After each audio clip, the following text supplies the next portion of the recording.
नमस्कार मित्रांनो. गेल्या काही महिन्यात सोशल मीडियावर आणि देशभरात एक नाव सतत चर्चेत आहे. ते म्हणजे अभिजित दिपके. काही जण त्यांना युवकांचा आवाज म्हणतात, तर काही जण त्यांच्यावर आंदोलनावर टीका करतात.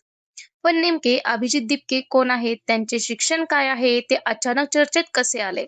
आणि कॉकरोच जनता पार्टी म्हणजे नेमके काय? आजच्या या व्हिडिओमध्ये आपण त्यांचा संपूर्ण प्रवास जाणून घेणार आहोत. तर चला सुरुवात करूया. सुरुवातीचा प्रवास. अभिजित दिपके यांचा जन्म महाराष्ट्रातील एका कुटुंबात झाला. त्यांनी पुण्यात पत्रकारितेचे शिक्षण घेतले. लहानपणापासूनच त्यांना राजकारण, समाज आणि माध्यमांबद्दल विशेष रस होता. शिक्षण पूर्ण झाल्यानंतर त्यांनी राजकीय संवाद आणि डिजिटल कम्युनिकेशन क्षेत्रात काम केले. अमेरिकेतील शिक्षण. यानंतर ते उच्च शिक्षणासाठी अमेरिकेत गेले. त्यांनी बॉस्टन युनिव्हर्सिटी मधून पब्लिक रिलेशन या विषयात पदव्युत्तर शिक्षण पूर्ण केले. तेथे त्यांनी राजकीय संवाद, मीडिया आणि जनसंपर्क यांचा अभ्यास केला. तर मग ते चर्चेत कसे आले? 2026 मध्ये बेरोजगारी आणि परीक्षा पेपर फुट यासारख्या मुद्द्यावर सोशल मीडियावर मोठी चर्चा सुरू होती. याच काळात सर्वोच्च न्यायालयातील एका टिप्पणीवर त्यांनी उपरोधिक प्रतिक्रिया दिली. त्या पोस्टमधून कॉकरोच जनता पार्टी किंवा सीजेपी ही व्यंगात्मक चळवळ सुरू झाली आणि ती सोशल मीडियावर मोठ्या प्रमाणात व्हायरल झाली. सीजेपी म्हणजे काय? तर कॉकरोच जनता पार्टी हा पारंपरिक राजकीय पक्ष म्हणून नव्हे, तर सुरुवातीला एक व्यंगात्मक आणि युवक केंद्रित आंदोलन म्हणून ओळखला गेला. या चळवळीने बेरोजगारी, परीक्षा व्यवस्थेतील त्रुटी आणि युवकांच्या प्रश्नावर लक्ष वेधण्याचा प्रयत्न केला. सीजेपीचे उद्दिष्ट युवकांचे प्रश्न समोर आणणे, व्यवस्थेत बदल घडवून आणणे आणि युवकांना एकत्रित आवाज देणे. तर आंदोलन यानंतर दिल्लीतील जंतर मंतर येथे विविध आंदोलनाचे आयोजन करण्यात आले. या आंदोलनामुळे अभिजित दिपके राष्ट्रीय पातळीवर चर्चेत आले. त्यांच्या समर्थकांच्या मते त्यांनी युवकांच्या प्रश्नांना राष्ट्रीय स्तरावर पोहोचवले.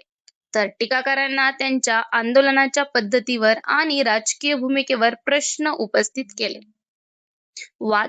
अभिजित दिपके यांच्या भोवती अनेक वादही निर्माण झाले. सोशल मीडियावर त्यांच्या अमेरिकेतून हकालपट्टीबाबत विविध दावे करण्यात आले. मात्र उपलब्ध अधिकृत माहितीनुसार अशा दाव्यांची पुष्टी झालेली नाही. त्यांनी स्वतः भारतात परतण्याचा निर्णय घेतल्याचे सांगितले होते.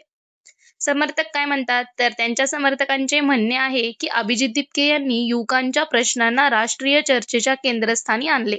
बेरोजगारी, परीक्षा प्रणालीतील त्रुटी आणि युवकांच्या भविष्यासंबंधी गंभीर प्रश्नावर त्यांनी आवाज उठवला.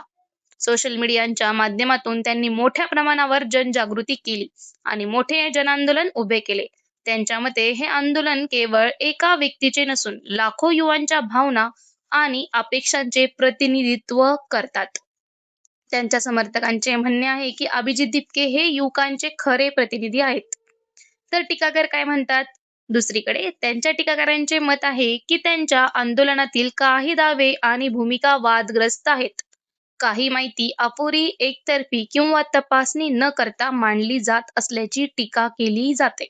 त्यांच्या अमेरिकाबाबतच्या दाव्यासह अनेक बाबींवर अधिकृत माहिती आणि पुराव्यांची गरज असल्याचे मत व्यक्त केले जाते. म्हणूनच त्यांच्या भूमिकाबद्दल अधिक चर्चा, पडताळणी आणि पारदर्शकता आवश्यक आहे, असे टीकाकारांचे म्हणणे आहे. अभिजित दिपके हे आजच्या घडीला भारतातील चर्चेत असलेले युवक नेते आणि राजकीय कम्युनिकेशन क्षेत्रातील व्यक्तिमत्व आहेत. त्यांच्याबद्दल मतभेद असले तरी त्यांनी युवकांच्या प्रश्नावर राष्ट्रीय पातळीवर चर्चा निर्माण केली, हे निश्चितच आहे.